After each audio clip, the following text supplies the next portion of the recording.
우리 함께 하나님의 말씀 시편 33편 우리 11절과 12절에 있는 말씀을 함께 보도록 하겠습니다. 여호와의 계획은 영원히 서고 그의 생각은 대대에 이르리로다.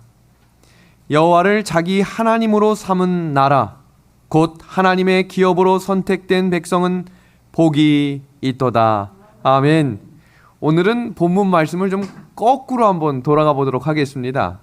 오늘 본문 성경에서는 복이 있겠다라고 이야기하고 있는데 그 복은 시편 133편 3절에 복은 영생이로다라고 정의가 내려져 있습니다. 그럼 이 영생의 복을 누리는 사람들은 어떤 사람들인가? 그 바로 앞 단어에 뭐라고 나와 있습니까? 선택된 백성은 이라고 되어 있습니다. 그러면 우리가 어떤 이가 선택될 것인가 라고 하는 구절을 살펴봐야 될 텐데요. 선택된 백성은 여호와를 자기 하나님으로 삼는 자들입니다.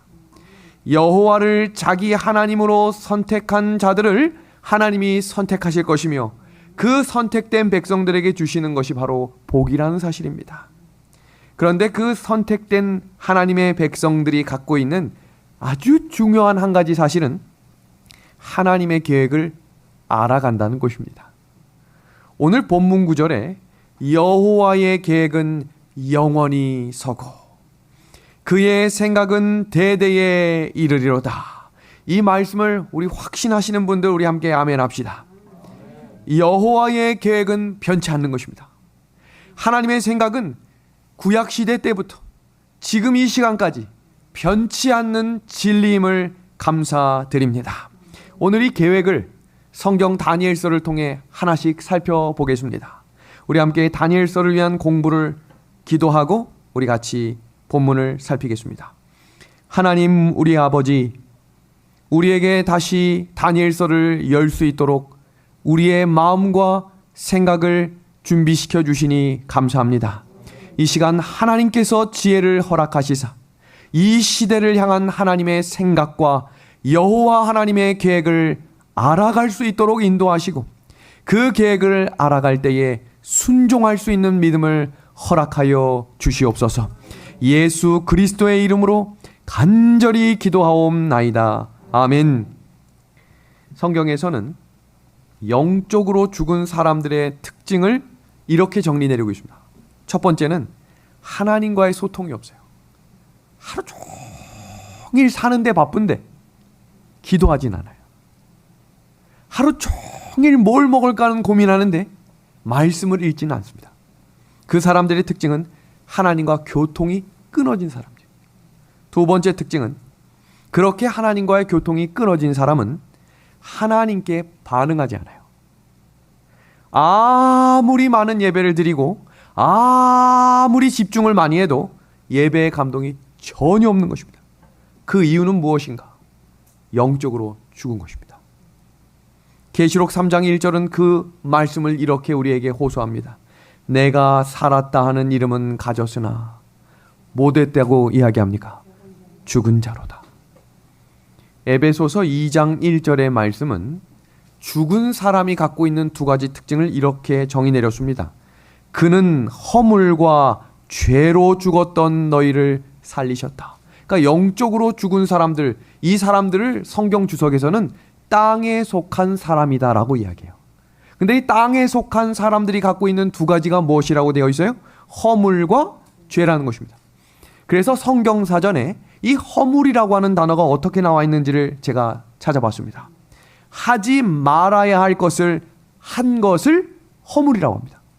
근데 거기에 현대사전을 찾아보니까 출입금지 구역을 침투한 것입니다.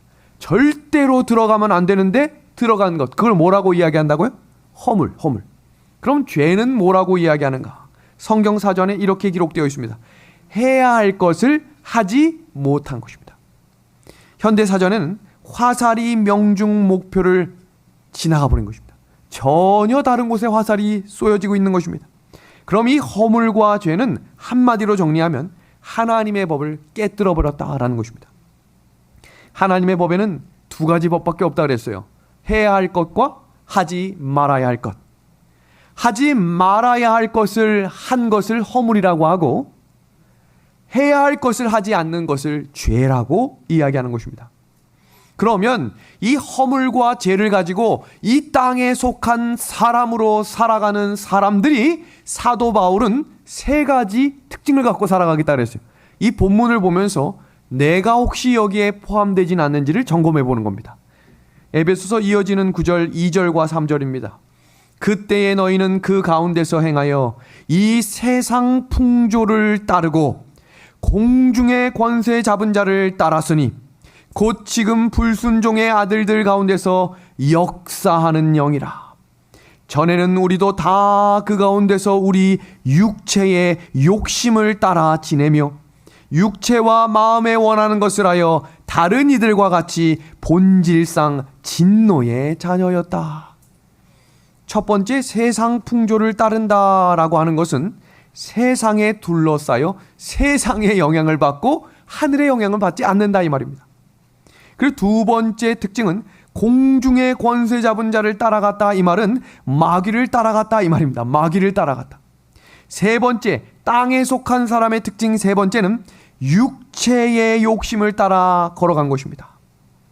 세상을 따라갔다라고 하는 말은 무슨 말이냐면 저항하지 않았다는 거예요. 세상의 잘못된 일들, 세상의 유행들, 세상이 강조하는 것들을 다 그대로 따라하는 것입니다. 저는 이발소를 다니지 않고 미용실을 다닙니다. 그리고 일반 미용실이 아니라 어머니들이 많이 다니는 미용실을 찾아갑니다.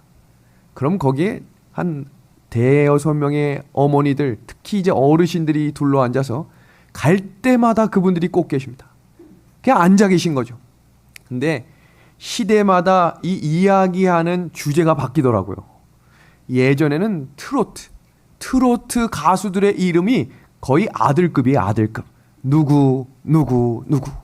근데 제가 지난주에 이제 미용실을 갔을 때 한 어머니가 이렇게 고백하는 것입니다. 나 어제 새벽 4시에 잤어. 그래서 좀 귀가 쫑긋해졌죠. 왜 4시에 주무셨지? 자려고 드러나서 유튜브 한 편 보고 자야지. 근데 새벽 4시가 되도록 유튜브를 끊지 않는 것입니다. 그랬더니 그 옆에 어머니가 또 이렇게 얘기합니다. 나는 어제 새벽 5시에 잤어. 지금 어머니들이 유튜브의 홍수에 빠져 있습니다. 근데 제가 충격적인 사실은 교인들 중에도 유튜브 중독자들이 많아지고 있다는 것입니다. 그냥 한 편 보면 시간이 얼마나, 근데 제가 깜짝 놀란 것은 신실한 집사님들, 신실한 장로님들도 유튜브 중독에 빠져 있는 것입니다.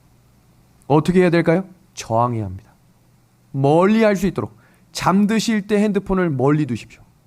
머리맡에 두면 잠이 안 올 때 뭐 하고 싶은 거예요? 또 한번 클릭해봐. 유혹으로부터 벗어나는, 저항하는 일이 하늘에 속한 백성들이 하는 일입니다. 그럼 두 번째, 마귀가 강조하는 한 가지는 무엇인가? 불순종의 아들들이라고 정의 내린 이 장면은 마귀는 언제나 하나님의 말씀을 불순종하게 만든다는 거예요. 불순종하게. 마귀는 언제나 한 가지입니다. 한 가지. 하나님의 말씀을 불순종하게. 그럼 그 다음은 육체는 어떤 단어인가? 이 육체라는 단어는 마디가 아니에요. 우리 몸이 아닙니다. 제가 이 성경 사전을 찾아보니까 육신은 신체와는 다릅니다. 이 육신이라는 단어는 살렉스라고 하는 단어인데 이 단어의 뜻이 뭐냐면 신체가 아니라 우리 안에 있는 부패한 성품을 말한다는 것입니다. 이 말은 다른 말로 이야기하면 내가 하고 싶은 대로 하고 사는 삶, 내 기분대로 따라 사는 삶, 하고 싶은 말 다 하고 승질나는 대로 다 내고 자기가 원하는 대로 사는 사람은 땅에 속한 사람이라는 것입니다. 그렇다면 이 세상의 풍조를 따르고 마귀를 따라다니며 내가 하고 싶은 대로 다 하는 사람들이 영적으로 죽었다고 했죠. 그럼 영적으로 죽은 자에게 일어날 수 있는 최대의 기적이 뭘까요? 최대의 기적. 영적으로 죽었어요. 그럼 최대의 기적이 뭐예요? 다시 살아나는 것입니다. 이것을 영적인 회복이라고 이야기하고 성경에서는 그것을 복음의 회복이라고 이야기합니다. 그래서 이어지는 에베소서의 말씀, 제가 오늘 다니엘 기초공부 3번째 시간에 왜 이런 말씀을 강조하냐면 이 말씀에 기초 없이 다니엘을 배워버리면 지식만 늘어나는 것입니다. 왜냐하면 영적으로 죽은 사람이 성경만 들어가면 아무 변화가 일어나지 않아요. 그러나 우리의 삶 속에 온전한 변화가 일어나기 위해서는 하늘에 속한 사람이 되어야 합니다. 그래야 말씀이 우리 삶 가운데 운동력을 가지게 되는 것입니다. 자, 그럼 한번 여기 보겠습니다. 이어지는 구절 에베소서 2장 4절과 5절과 7절에는 하늘에 속한 백성들이 갖고 있는 마음의 열매 4가지를 기록하고 있습니다. 오늘 본문 구절 속에 기록되어 있는 이 4절 앞에 한글 번역에는 단어 하나가 빠져 있습니다. 근데 영어 성경과 원문을 보면 한 단어가 포함되어 있는데 그러나란 단어입니다. 이 그러나란 단어가 무슨 말입니까? 전혀 다른 국면의 전환이 시작되는 것입니다. 땅에 속한 사람일지라도 그러나 이 사람이 되면 하늘에 속한 사람이 되겠다는 것입니다. 한번 볼까요? 어떤 사람인가? 긍휼이 풍성하신 하나님이 우리를 사랑하신 그 큰 사랑을 인하여 너희는 은혜로 구원을 받은 것이라. 이는 그리스도 예수 안에서 우리에게 자비하심으로써 그 은혜의 지극히 풍성함을 오는 여러 세대에 나타내려 하심이라. 아멘. 이 본문 구절 속에는 한 단어를 4번에 걸쳐서 다른 단어로 강조한 거예요. 각각의 단어가 다 다른 것이 아니라 한 가지 단어를 같은 단어지만 비슷한 용어로 쓴 단어입니다. 그 단어가 바로 긍휼입니다. 긍휼. 이 긍휼이라는 단어가 구약 성경의 헤세드입니다. 헤세드. 그럼 이 긍휼이라는 단어의 의미가 무엇인가? 저주받아 마땅한 자를 불쌍히 여겨 저주를 중단했다라는 말입니다. 그럼 사랑이란 단어의 뜻은 뭔가? 저주받아 마땅한 자의 유익을 도모해 주고자 하는 아가페 사랑이다라고 되어 있습니다. 세 번째, 은혜는 사랑받을 자격이 없는 사람에게 최선의 호의를 베푼다. 마지막, 자비의 뜻은 자격이 없는 인간에게 구체적인 호의로 선하심을 나타낸다라고 이야기하고 있습니다. 오늘 이 말씀을 듣고 있는, 또 방송으로 말씀을 함께 청취하고 계신 모든 믿음의 하늘 가족들이 하나님의 긍휼을 경험하게 되기를 우리 예수님의 이름으로 간절히 소망합니다. 그 사람이 바로 살아남을 경험하게 되는 것입니다. 이어지는 구절 5절과 6절의 말씀을 함께 보겠습니다. 여기 노란 글씨를 강조해서 보십시오. 허물로 죽은 우리를 그리스도와 함께 뭐 했다고 되어 있습니까? 살리셨다. 우리 예수님 부활하신 거 믿으십니까? 그럼 영적으로 죽은 자랄지라도 예수님과 함께 걸어갈 때 그 예수님이 긍휼하심으로 다시 살리실 것을 믿으시겠습니까? 그러면 살아나겠다는 것입니다. 그리고 그냥 살리실 뿐만 아니라 뭐 하겠다고 되어 있어요? 또 함께 뭐 해주시겠다고 되어 있어요? 뭐 해주시겠다? 일으키시겠다는 것입니다. 왜 일으키실까요? 전진하게 하신다는 거예요. 자리에 머물지 않는 거예요.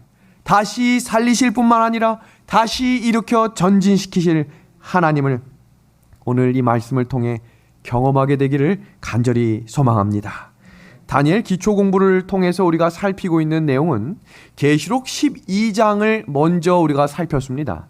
하늘에 전쟁이 벌어지고 있는 장면 속에 우리가 지난 시간에 참 아이러니하고 참 생각해 볼 만한 일이 뭐냐면, 천사들은 참 똑똑하고 지혜가 충만한 자들인데 사탄이 뭐 했을 때, 미혹하고 기만했을 때 천사 3분의 1이 다 전쟁에 참여합니다.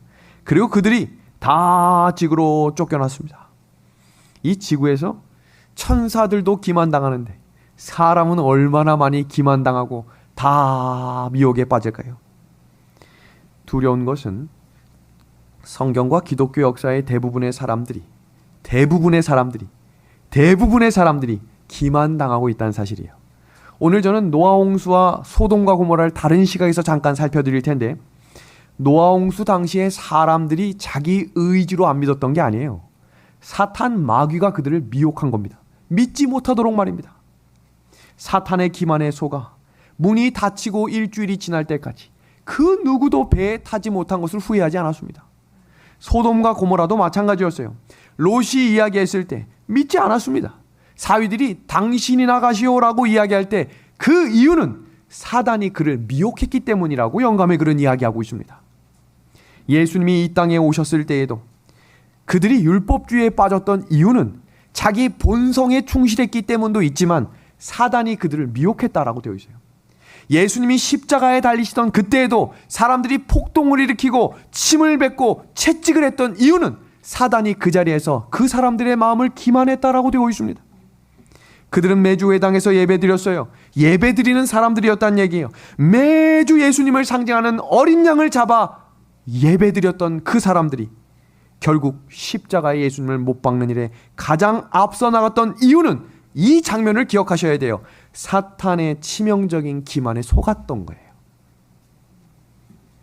그 역사가 지금까지 계속되어 오고 있습니다. 이 그림 한번 보시겠습니까?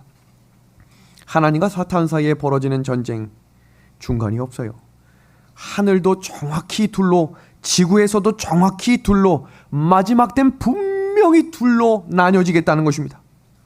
그런데 안타까운 사실은 이 사실을 아는 사람들조차도 구원받는 무리에 소속도 되고 싶고 멸망받는 무리에 소속되기 싫으니 중간이라도 서 있자라고 하는 신앙이 바로 뜨뜻미지근한 신앙이라는 거예요. 왜 이렇게 많은 사람들이 사탄의 기만에 넘어갈까? 그 이유는 대부분의 사람들이 넓은 길을 가기를 원하기 때문이에요. 자기를 부인하는 것이 싫어요. 십자가를 지는 것이 싫어요. 그리고 말씀도요, 자기가 기쁘게 듣는 말씀을 찾아다녀요. 그러면 결단코 예수님을 따라갈 수 없다고 성경은 이야기합니다. 영감의 글을 볼까요? 멸망으로 인도하는 길은 따로 길을 찾을 필요가 없다. 왜냐하면 그 문과 길이 넓어 발이 사망으로 끝나는 길을 향하여 저절로 가기 때문이다. 여러분, 하나님이 예언을 통해 우리에게 주시는 말씀을 한번 주의 깊게 살펴주시길 바랍니다. 내 백성아, 사탄과 거짓 선지자들이 너희를 미혹할 때 손해와 고통이 있을지라도 좁은 길을 걸어가라. 만일 너희들이 넓은 길을 선택하면 사탄의 덫에 걸리게 될 것이다. 너희가 진리를 위해 사자굴에 들어가야 한다면 다니엘처럼 들어가라. 너희가 진리를 위해 풀무불에 들어가야 한다면 새 친구처럼 들어가라. 만일 너희가 살기 위해서 좁은 길을 피한다면 거기엔 영원한 멸망이 있을 뿐이다. 조심해라. 하늘에서 너희가 받을 보상이 크므로 이 땅에서는 진리를 붙잡고 살아가라. 주목할 만한 사실은 지금은 전쟁 중인데 이것은 개신교와 천주교의 전쟁이 아니에요. 이 전쟁은 하나님과 사탄 사이의 전쟁이라는 것입니다. 우린 결정해야 돼요. 누구 편에 설지를 지금 이 순간 결정해야 한다라고 이야기하고 있습니다. 하나님이 주시는 진리를 결정할지 사탄이 이야기하는 넓은 길을 결정할지를 지금 이 시간 결정해야 합니다. 주목할 만한 사실은 다니엘서는 내가 어떻게 하면 구원을 얻을 수 있는가에 초점을 맞추고 있는 책이 아니에요. 잘 들으셔야 합니다. 이 다니엘서를 잘 공부하는 것이 구원을 받는 길이 아니라는 사실입니다. 예언은 나의 구원에 초점을 두고 있지 않아요. 다니엘서는 사탄이 어떻게 교회와 진리를 공격할 것인가에 초점을 맞추고 있다는 사실입니다. 그래서 우리가 다니엘서를 공부하면서 기억할 사실은 이 말씀을 듣고 내가 어떤 결정을 할 것인가를 지금 하나님과 사탄이 나를 두고 싸우는 것입니다. 예언을 대하는 태도에 따라 구원이 결정되는 것입니다. 이 말씀들 볼까요? 노아가 하나님의 예언을 듣고 그 태도에 따라 구원을 받았지만 수많은 사람들은 방주에 올라가라 라는 말씀을 들었지만 순종하지 않았습니다. 태도에 따라 뭐가 결정된 거예요? 구원이 결정되는 것입니다. 고린도전서 4장 9절의 말씀은 사도 바울은 이 예언을 대하는 태도에 이렇게 강조합니다. 내가 생각하건대 하나님이 사도인 우리를 죽이기로 작정된 자 같이 끄트머리에 두셨음에 우리는 세계 곧 천사와 사람에게 구경거리가 되었노라. 많은 분들이 이 본문 구절을 잘 이해하는 데 도움이 될 말씀을 가지고 왔습니다. 이 말씀을 주석을 살펴보면 이렇게 정리되어 있습니다. 우주는 지금 우리의 선택과 결정을 지켜보고 있다는 거예요. 오늘 말씀을 듣고 내가 무슨 선택을 할지 온 우주가 이 지구를 나를 주목하고 있다는 것입니다. 하나님이 아들이 이 땅에 오셔서 십자가에 돌아가심으로 그 피로 인류의 구원이 열렸습니다. 사람들이 십자가의 은혜를 어떻게 받아들이고 있는가를 지켜보고 있다는 것입니다. 과연 예수 그리스도의 피가 사람을 변화시킬 수 있는 것인지를 세상이 모두가 주목하고 있다는 것입니다. 또한 거짓 선지자와 악령들이 성도를 기만하고 하나님이 어떻게 하나님의 백성들을 인도하실지를 지켜보고 있다는 사실입니다. 그러니까 우리가 뭐가 된 거예요? 증인이 되는 거예요. 증인. 하나님은 분명히 우리 모두를 하늘까지 인도해 주실 것입니다. 그렇다면 무엇을 통해 인도하실까? 무엇을 통해? 성경 말씀입니다. 그 중에 무슨 말씀을 통해서? 예언을 통해 인도하시겠다 그랬어요. 요한복음 14장 29절의 말씀입니다.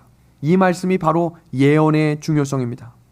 이제 일이 일어나기 전에 너희에게 말한 것이 일이 일어날 때에 너희로 믿게 하려 함이라.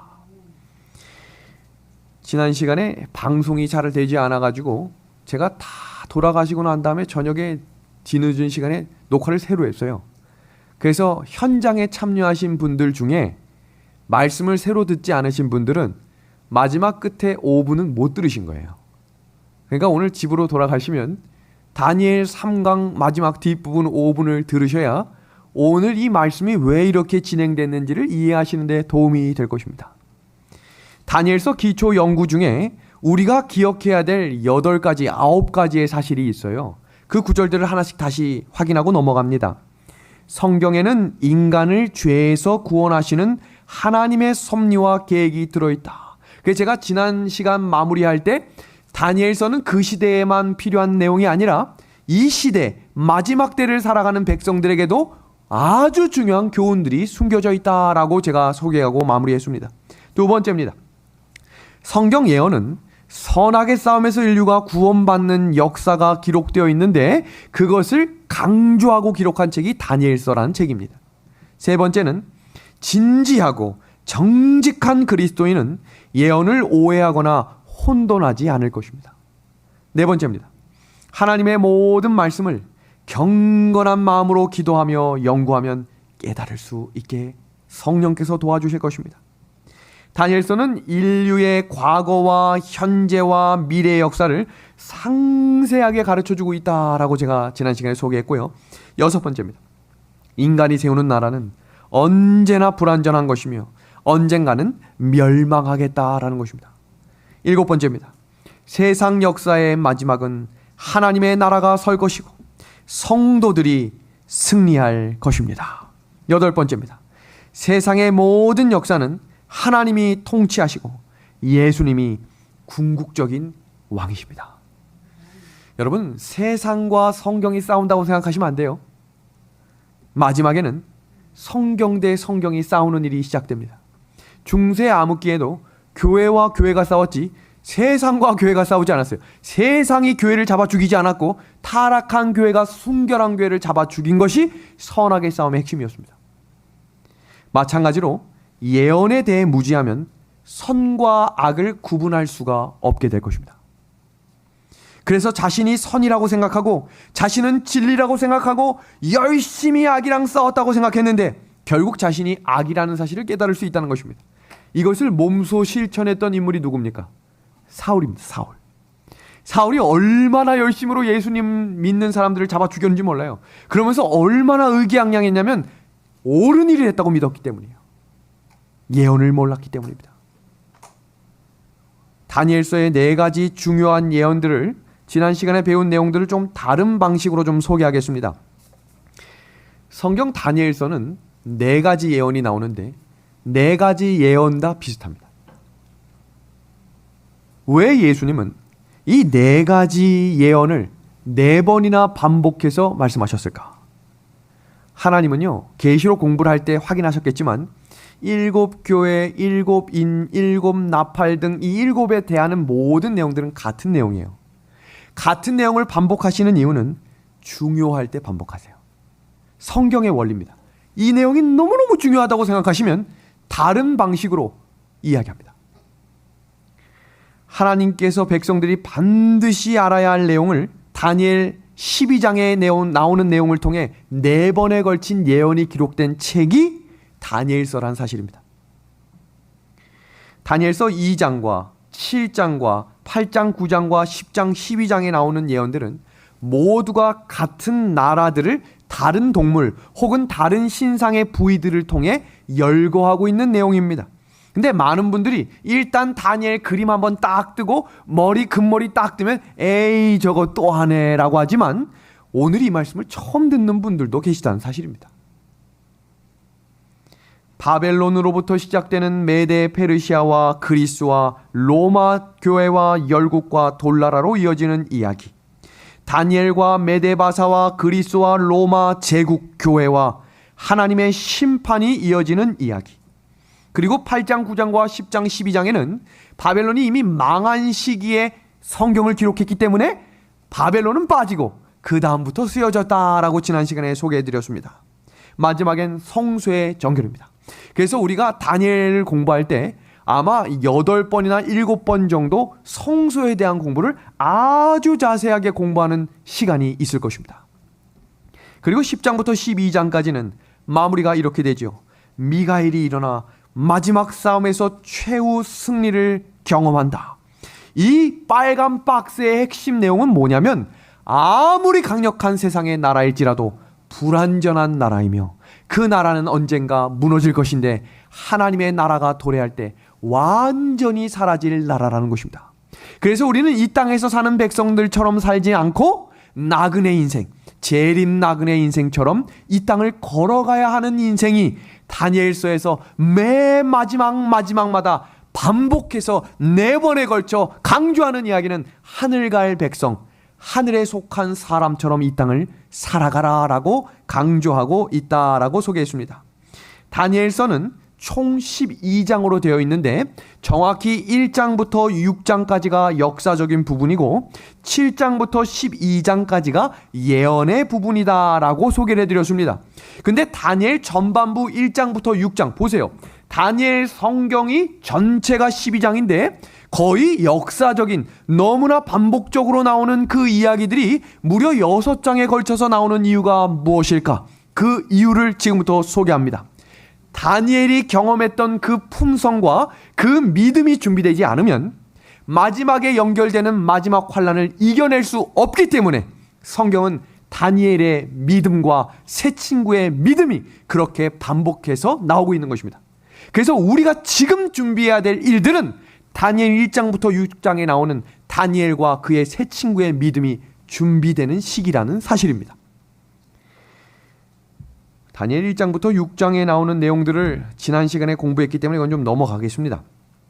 그럼 우리가 주목할 만한 사실은 우리가 다니엘 예언을 통해 적그리스도, 사단의 편에 서서 강력하게 일하게 될 그 대상과 환경과 배경과 역사를 다 안다 할지라도 다니엘의 신앙과 성품을 배우지 못한다면 결국은 예언을 부인하는 자리에 넓은 길을 걸어가는 슬픈 역사를 경험하게 될 것입니다. 오늘 우리는 지금부터 다니엘 1장 1절이 나오게 된 배경을 공부하고 다음 시간부터는 다니엘 1장을 공부하겠습니다. 오늘 지금 배우는 이 내용은 성경을 잘 알지 못하고 교회를 10년을 다녔지만 성경 공부를 정확히 하지 않은 분들은 오늘 이 내용을 유튜브로 보내주시면 아주 자세하게 공부할 수 있는 내용들을 포함시켰습니다. 자, 그럼 지금부터 도표를 보면서 하나씩 소개하겠습니다.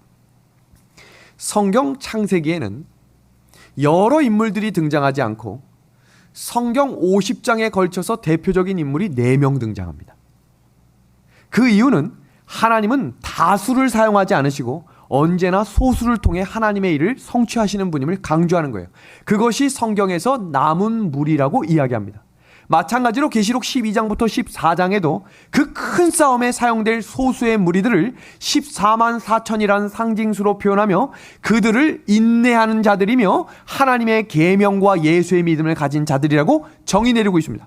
그럼 그 창세기에 시작되는 이야기는 BC 2010년 족장 시대에 아브라함, 이삭, 야곱, 그 다음 12아들, 그 다음 애굽으로 이주하는 장면으로 창세기의 장면이 시작됩니다. 하나님께서 세우신 모세의 인도를 따라 출애굽을 하고 광야에서 40년을 생활합니다.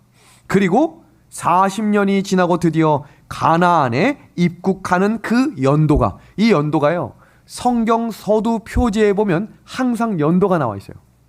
그러니까 우리가 성경을 공부할 때 예전 먼 옛날 이야기라고 생각하시면 안 되고, 구원은 역사의 과정 가운데 일어나는 하나님의 섭리입니다. 그래서 이 장면들이, 오늘 이 장면을 처음 보시는 분들은 노트 필기.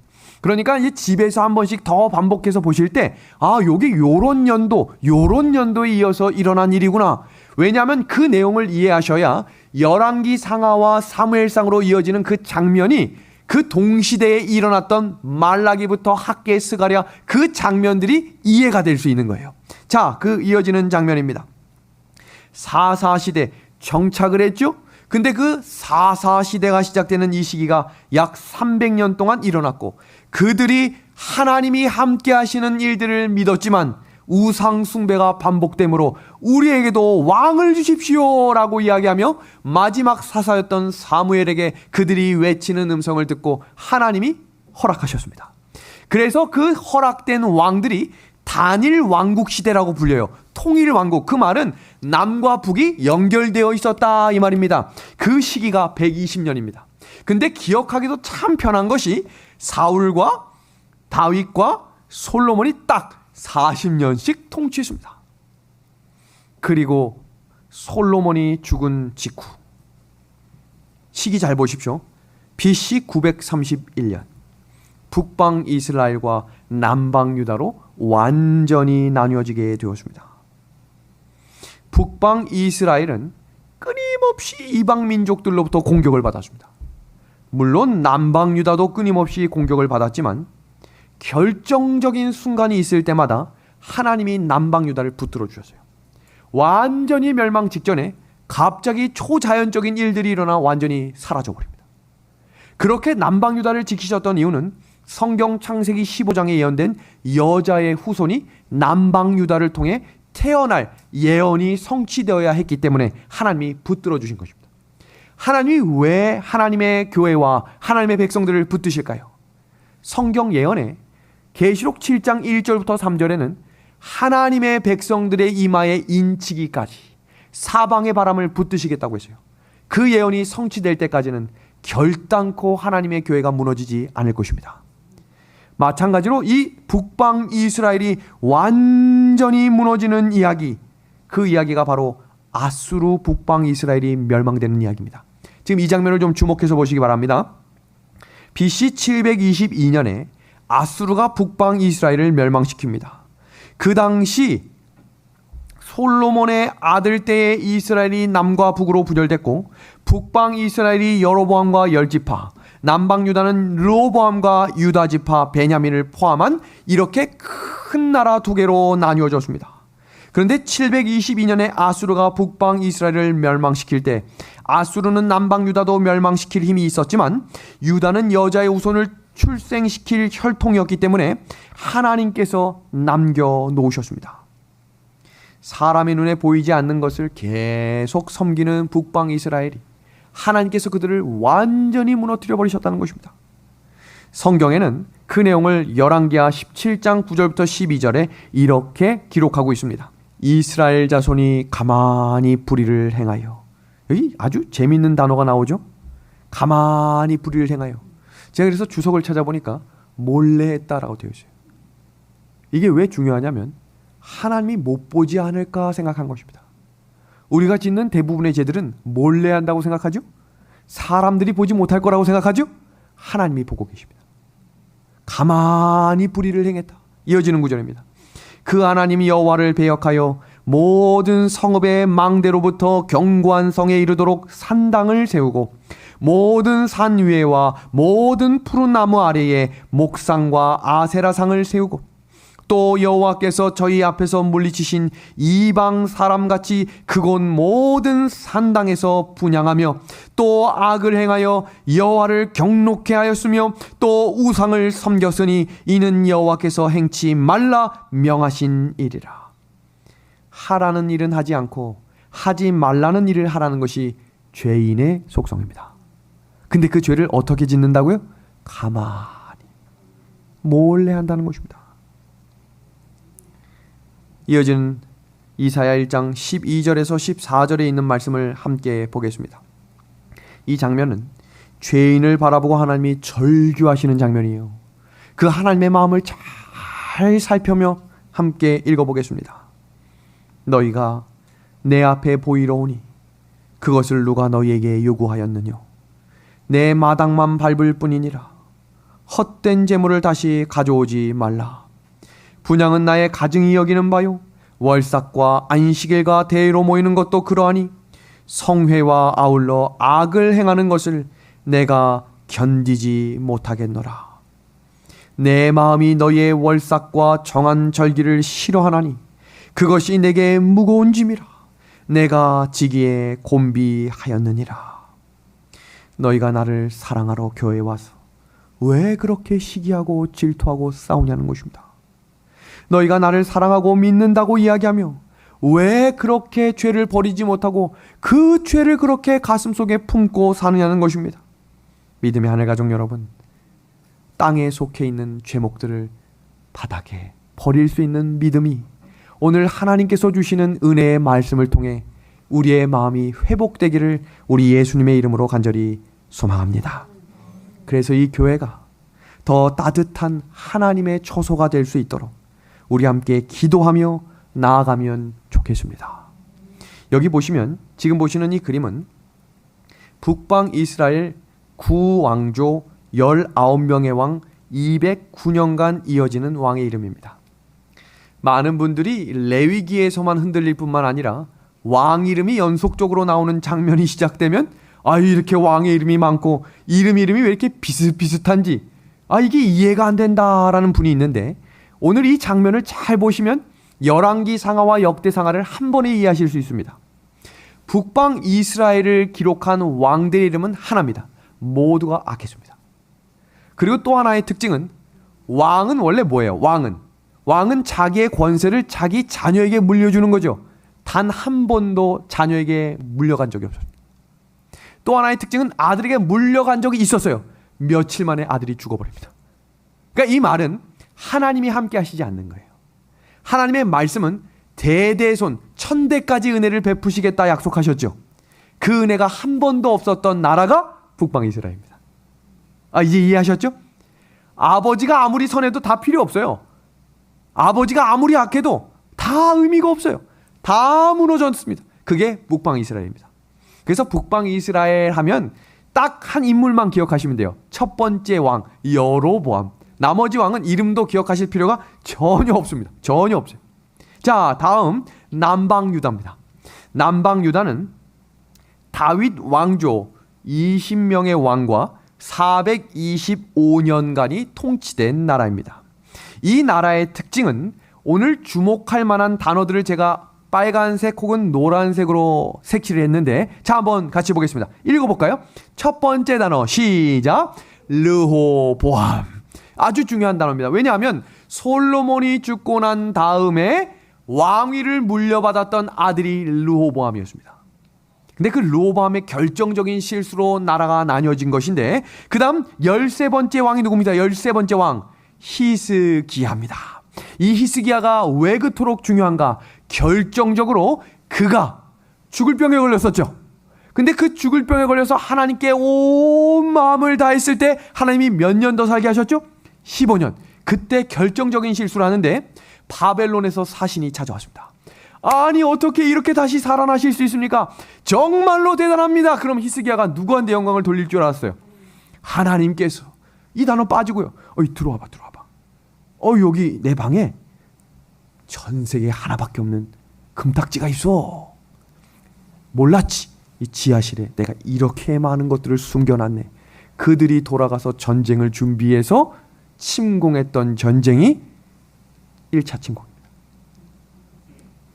그리고 18번째 왕이 누굽니까? 같이 한번 읽어주시겠습니까? 시작. 여호야김. 이것이 바로 다니엘 1장 1절에 나오는 왕입니다. 목사님, 지금 18번째 왕인데 아직 왕이 망하지 않았잖아요. 1차 침공 때 포로로 끌려가고 이제 거의 노예 속국으로 그 나라를 통치했던 왕들이 여호야김과 시드기야로 두 눈이 뽑혀 죽는 왕이 완전히 나라가 망하는 시기가 바로 시드기야입니다. 그런데 이것이 성경에 예언이 되어 있었어요. 우리가 지금 예언 공부하고 있죠? 이사야 39장 5절에서 7절입니다. 그 구절을 보겠습니다. 이사야가 히스기야에게 이르되 왕은 만군의 여호와의 말씀을 들으소서.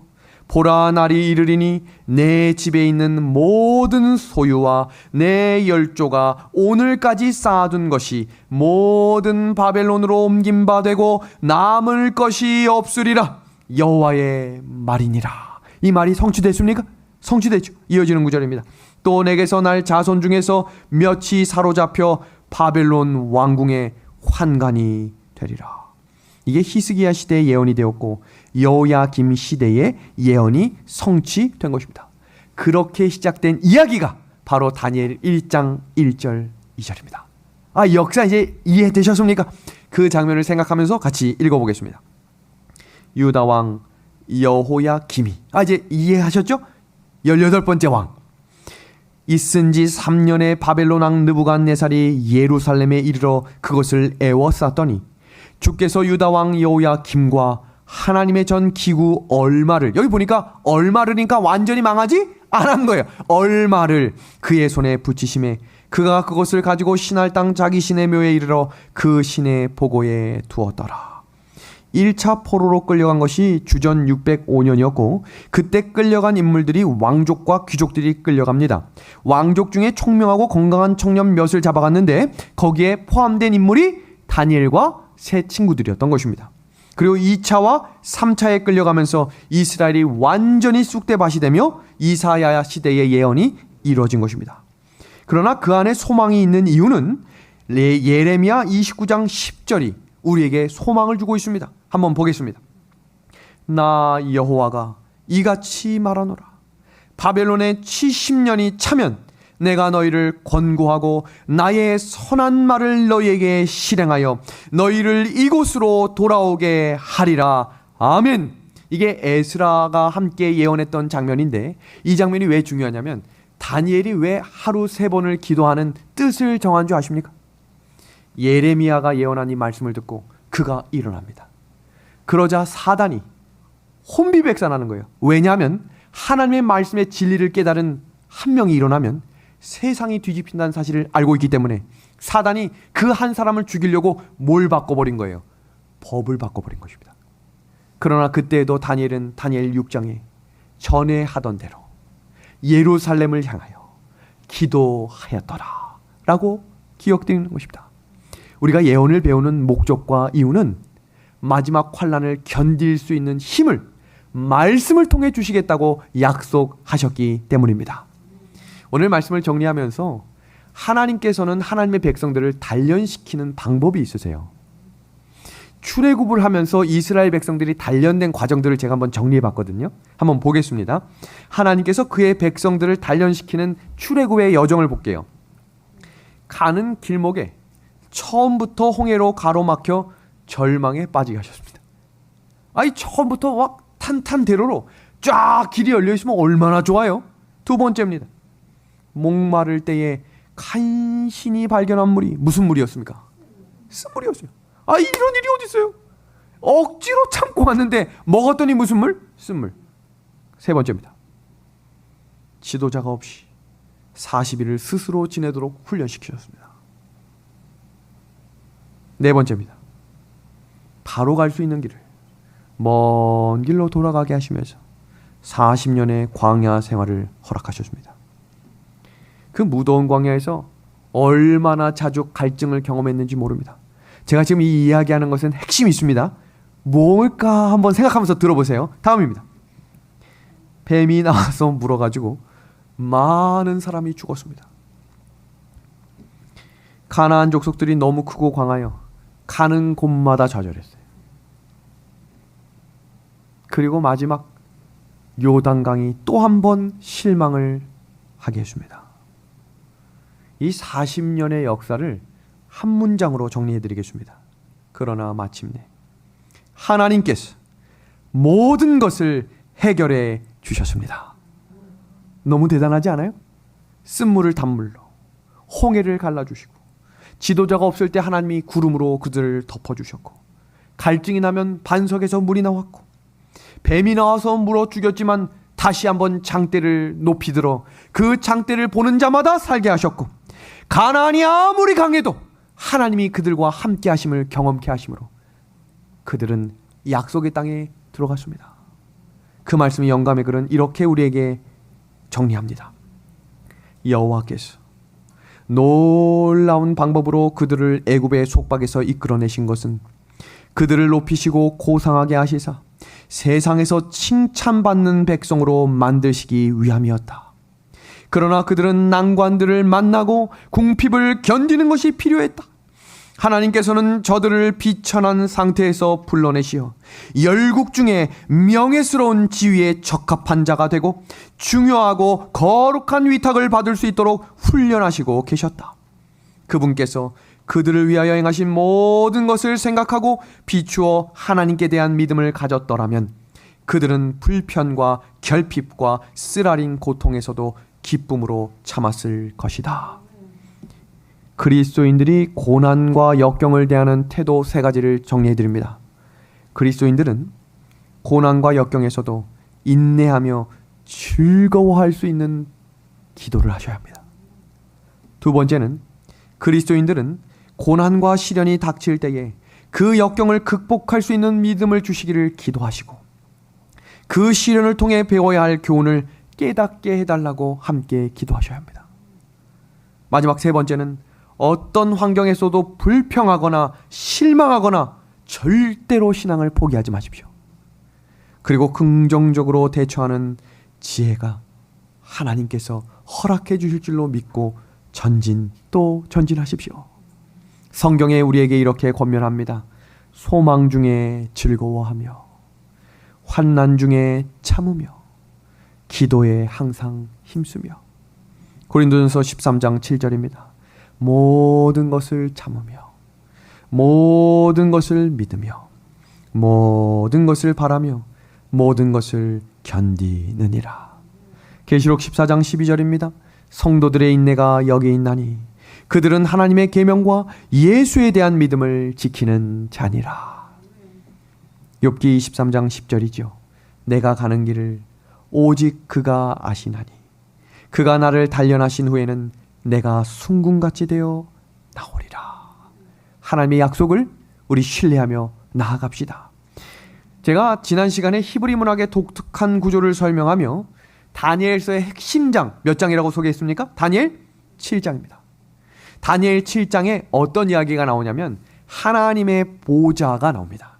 하나님의 보좌가 있는 곳에는 반드시, 성경은 확실합니다. 보좌가 나온다. 그럼 반드시 나오는 단어가 심판이에요. 하나님의 보좌가 나오면 뭐가 나온다고요? 심판입니다. 하나님은 인간을 구원하시기 위해 일하고 계세요. 그리고 그 구원받는 자들을 반드시 인도하고 책임지실 것입니다. 그러나 반대로 걸어가는 사람은 멸망하는 것입니다. 성경 오늘 우리가 읽었던 본문 말씀이 바로 이 다니엘 7장, 이 핵심장을 정리해주고 있는 장입니다. 여호와를 자기 하나님으로 삼은 나라 곧 하나님의 기업으로 선택된 백성은 뭐가 있겠다고요? 복이 있도다. 또 다른 잠언 16장 20절입니다. 삼가 말씀에 주의하는 자는 좋은 것을 얻나니 여호와를 의지하는 자는 뭐가 있겠다? 뭐가 있겠다? 복이 있느니라. 아멘입니다. 지금 보시는 이 그림이 우리가 다니엘 7장을 공부할 때 아주 자세히 공부할 내용입니다. 여기 보시면 지금 빨간색 동그라미 되어 있는 이 번제단과 이 빨간색 동그라미 안에 있는 언약궤는 무엇을 의미하느냐? 하나님의 보좌와 하나님의 심판을 의미합니다. 이 말은 우리 신앙의 중심이 하나님이 되어야 우리가 보호받고 안전하며 다시 회복되는 삶을 경험하게 될 것이라는 것입니다. 예전에 어른들이 이사를 갈 때 가장 중요하게 선택했던 한 가지는 바로 교회와의 거리였습니다. 저희 아버지 어머니도 이사를 다닐 때마다 제가 왜 여기를 가냐라고 물으면 더 좋은 집을 갈 수 있는데도 교회를 걸어서 갈 수 있는 대로 우리는 이사 가야 한다. 제가 어릴 적 배운 신앙관입니다. 우리 믿음의 자녀들에게 그 신앙을 전수해 주시기를 우리 예수님의 이름으로 소망합니다.